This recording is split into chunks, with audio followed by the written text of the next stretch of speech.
தற்சுழற்சி மற்றும் சுற்றி வருதல். புவியின் அச்சு எத்தனை டிகிரி சாய்ந்துள்ளது? 23 டிகிரி. புவி தன்னைத்தானே சுழல்வதால் ஏற்படுவது இரவு பகல்.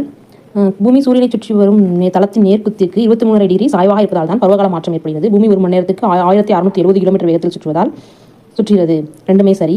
பூமி தன்னைத்தானே சுற்றுகிறது என்றும் சூரியன் நிலையாக இருக்கிறது. பூமி தன்னைத்தானே சுற்றும்போது நிலையான சூரியன் பூமியை சுற்றி வருவதை போன்ற தோற்றம் ஏற்படுகிறது என்று கூறியவர் ஆரியபட்டர். நூற்றாண்டுகளை லீப் வருடம் என எடுத்துக்கொள்வதால் அது 4 வகுப்பட்டால் மட்டும் போதாது, 4 ஆலும் வகுப்பட வேண்டும் என்று கூறியவர் போப் கிரிகாரி. ஜூலை மாதத்தில் பூமி சூரியனுக்கு வெகு தொலைவில் இருக்கும். ஜனவரி மாதத்தில் மிக அருகே இருக்கும். பூமி முழுவதும் ஒரே பருவம் எப்போதும் அமைவதில்லை. இரண்டுமே சரி. சூரியன் புவியிடைக்கோட்டில் செங்குத்தாக பிரகாசிக்கும் நாட்கள் மார்ச் 21 மற்றும் செப்டம்பர் 23.